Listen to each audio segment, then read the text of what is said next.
Hello friends, welcome to my channel. দেশ এবং দেশের বাইরে থেকে যারা আজকে আমার ভিডিওটি কন্টিনিউ করেছেন প্রত্যেককে gardener TRIPS with Kamal YouTube চ্যানেলে স্বাগতম। তো ফ্রেন্ডস, আজকে আমি অনেকের মনে যে প্রশ্নটি আছে সেই প্রশ্নের সমাধান করে দেওয়ার জন্য আজকের ভিডিওটি। অর্থাৎ আজকের ভিডিওটি কোনো পরিচর্যা সম্পর্কিত ভিডিও নয়, তবে বর্ষার সময় গাছ ভালো কেন থাকে সেই সম্পর্কিত আজকের ভিডিওটি আপনার কাছে অধিক পরিমাণ গুরুত্বপূর্ণ। এবং আপনি যদি ছাদ বাগানি হয়ে থাকেন, আপনার মনে যদি প্রশ্ন এসে থাকে এই প্রশ্নটি, তাহলে আজকের ভিডিওটি মনোযোগ সহকারে দেখতে থাকুন।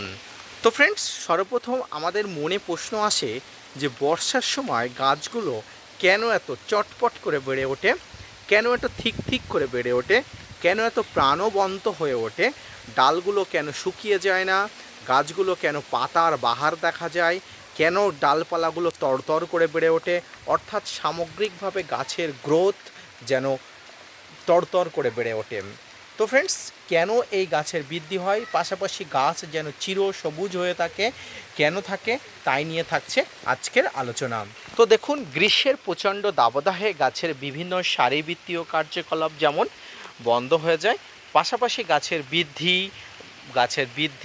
শারীরিক বিকাশ, ফুল ফল আনার প্রবণতা অনেক অংশে কমে যায়। কিন্তু উল্টো দিকে বর্ষাকালে গাছ যেন প্রাণবন্ত হয়ে ওঠে, গাছের পাতাগুলো চির সবুজ হয়ে ওঠে, গাছের ডালগুলো যেন তরতর করে বেড়ে ওঠে, পাশাপাশি গাছগুলো শাখা পোশাকা খেলিয়ে যেন খিলখিল করে হাসতে থাকে। তো কেন হয়?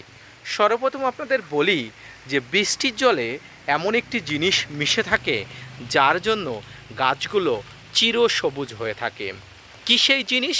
এই জিনিসটি আমাদের কাছে অত্যন্ত প্রয়োজনীয়। এই জিনিসটি আমরা সবসময়, বৃষ্টি তো হয় না, সেই জন্য পাওয়া যায় না, তার জন্য আমরা বাইরে থেকে কিনে গাছে স্প্রে করি, আর সেটি হচ্ছে হাইড্রোজেন পারঅক্সাইড। হ্যাঁ ফ্রেন্ডস, গাছের জন্য হাইড্রোজেন পারঅক্সাইডের স্প্রে, হাইড্রোজেন পারঅক্সাইডগুলো জল অত্যন্ত তাৎপর্যপূর্ণ। তাই এই যখন বৃষ্টি হয়, দেখবেন এক নাগাড়ে প্রচণ্ড গ্রীষ্মের মধ্যেও যখন 2-3 দিন ধরে বৃষ্টি হয়, দেখবেন গ্রীষ্মকালে গাছের যে অবস্থাটি ছিল, হঠাৎ করে গাছের অবস্থার পরিবর্তন হয়ে গেছে। অর্থাৎ আপনি ছাদ বাগানে আসলে আপনি বুঝতে পারবেন যে গাছের পরিবর্তন হয়ে গেছে, গাছগুলো যেন খিলখিলিয়ে হাসছে, গাছের পাতাগুলো যেন তরতর করে বাড়ছে। এর কারণ একটাই, যে হাইড্রোজেন পারঅক্সাইড এমন একটি জিনিস যেটি বৃষ্টির জলে মিশে থাকে, এবং বৃষ্টির জলে মিশে থাকার কারণে এতে প্রচুর পরিমাণ বাড়তি অক্সিজেন থাকে, যেটি গাছের বেঁচে থাকার পক্ষে, যেটি গাছের প্রাণবন্ত হয়ে যাওয়ার পক্ষে অত্যন্ত গুরুত্বপূর্ণ ভূমিকা নেয়। দেখবেন গ্রীষ্মকালে গাছগুলো যতটা না বেড়ে ওঠে, বর্ষার সময় তরতর করে গাছের বেড়ে ওঠে। পাশাপাশি এই সময় গাছের ডাল থেকে নতুন চারা তৈরি, গাছের নতুন শাখা পোশাকা কাটলে শাখা পোশাকা বৃদ্ধি, সামগ্রিকভাবে খুব সুন্দরভাবে গাছগুলো বেড়ে ওঠে। এর একটাই কারণ হচ্ছে বৃষ্টির জলে প্রচুর পরিমাণ হাইড্রোজেন পারঅক্সাইড। শুধু কি হাইড্রোজেন পারঅক্সাইড থাকে? না, একদমই হাইড্রোজেন পারঅক্সাইড শুধুমাত্র থাকে না, আরও নানাবিধ জিনিস যেগুলো গাছ বেড়ে ওঠার জন্য কার্যকারী, গুরুত্বপূর্ণ, সেগুলো যথেষ্ট পরিমাণ থাকে।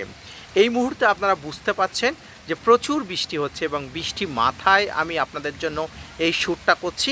এটি অত্যন্ত দরকারি একটি ভিডিও, প্রয়োজনীয় একটি ভিডিও, সেই জন্য আমি আপনাদের উদ্দেশ্যে আপনাদের বার্তা দেওয়ার জন্য এই ভিডিওটি করছি। এই বৃষ্টির জলে গাছগুলোকে রাখা অত্যন্ত দরকারি এবং প্রয়োজনীয়। আমরা জানি সারা বছর গাছকে যতটা না পর্যন্ত বাড়ানো যায়, বৃষ্টির জলে, অর্থাৎ এই যে জুন জুলাই মাস বর্ষাকালে, তার দ্বিগুণ গাছ বাড়ানো যায়। তাই সারা বছর আমরা যারা ছাদ বাগানি, তারা এই বর্ষাকালের জন্য অপেক্ষা করি, কখন আমাদের সন্তান সমতুল্য গাছগুলো ধীরে ধীরে বেড়ে উঠবে, শাখা পোশাকা খেলিয়ে যেন খিলখিলিয়ে হাসবে। আপনি বর্ষার সময় একটি গাছকেও মারা যেতে দেখবেন না, যদি তার রুট রট না হয়, অর্থাৎ শিকড় পচা সমস্যা যদি গাছে না হয়, তাহলে গাছের একটি গাছকেও আপনি কিন্তু মারা যেতে দেখবেন না। প্রত্যেকটি গাছের ড্রেনেজ সিস্টেম যদি ঠিক থাকে, আপনি দ্বিগুণ গতিতে গাছের বৃদ্ধিকে আপনি দেখতে পারবেন খুব সুন্দরভাবে। তো ফ্রেন্ডস, বৃষ্টির জলে গাছ বেড়ে ওঠার যাবতীয় খাবার যাবতীয় জিনিসপত্র, সেটা মাইক্রোনিউট্রিয়েন্ট হতে পারে, গাছের বৃদ্ধির জন্য যাবতীয় সব কিছু কিন্তু বৃষ্টির জলে বর্তমান থাকে। তাই তরতর করে ছাদ বাগানের গাছগুলো বেড়ে ওঠে। এই সময় যারা নতুন ছাদ বাগানি আছেন তাদেরকে আমি একটা বার্তা দিতে চাই যে আপনারা এই সময় আপনাদের ছাদ বাগানের গাছগুলোর বৃদ্ধি করুন, ছাদ বাগানে গাছের সংখ্যা লাগান। এই সময় গাছ মারা যাওয়ার চান্স অনেক অংশে কম থাকে, তাই এই সময় আপনারা গাছ বৃদ্ধি করুন, গাছ রোপণ করুন। পাশাপাশি আপনারা যারা ডাল কেটে চারা তৈরির প্রস্তুতি নিচ্ছিলেন, এটিই হচ্ছে বেস্ট সময়। এই সময়টাই কিন্তু গাছের ডাল থেকে চারা তৈরি করার উপযুক্ত সময়। আপনারা জানেন গত কয়েকদিন আগে আমিও গাছের ডাল থেকে চারা তৈরির একটা প্রস্তুতি নিয়েছি এবং অলরেডি সেই প্রস্তুতি শুরু করে দিয়েছি। এখানে দেখতে পাচ্ছেন আঙুরের চারাকে আমি কাটিং হিসাবে প্রস্তুত করার জন্য গাছ তৈরি করার জন্য অলরেডি রোপণ করে দিয়েছি। পাশাপাশি এখানে দেখুন বোগেনভেলিয়া গাছ এবং পাশাপাশি যে চায়না থ্রি লিচু গাছের ডালকেও আমি কেটে দিয়ে নতুন গাছ তৈরি করার জন্য অলরেডি ব্যবস্থাপনা করে দিয়েছি। তো আপনারা যারা নতুন ছাদ বাগানি আছেন, এই ধরনের গাছ করতে চান, এই বৃষ্টির সময় হচ্ছে মোক্ষম সময়। এই সময়টাকে গাছগুলো যেমন বেড়ে ওঠে, গাছের কোনো বাড়তি স্প্রে দিতে হয় না। বর্ষার সময় গাছের খাবার তো দিতেই হয় না, কোনো ধরনের খাবার আপনারা দেবেন না, শুধুমাত্র এক নাগাড়ে কয়েকদিন বৃষ্টি হলে ফাঙ্গিসাইড ব্যতীত আর কোনো কিছু দেওয়ার আপনার দরকারই নেই। এই বর্ষার সময় গাছগুলো যেমন প্রাণবন্ত হয়ে ওঠে, পাশাপাশি গাছগুলো বেঁচে থাকার যাবতীয় রসদ কিন্তু খুঁজে পায়। তাই এই সময় আপনারা সমগ্র দিকভাবে গাছকে লক্ষ্য রাখবেন, গাছ যাতে ঠিকঠাকভাবে বৃষ্টির জলে থাকছে, বৃষ্টির জলে ভিজতে পারছে, সেরকম অবস্থাতে আপনারা ব্যবস্থা করবেন। পাশাপাশি ছাদ বাগানে এই সময় বোগেনভেলিয়া গাছেও প্রচুর পরিমাণ ফুল আসার সময় আপনি এবং আপনার ছাদ বাগানকে শ্রীবৃদ্ধি করার জন্য এই ধরনের বোগেনভেলিয়া গাছকেও আপনি এই সময় লাগাতে পারেন ছাদের বৃদ্ধি করার জন্য, শ্রীবৃদ্ধি করার জন্য।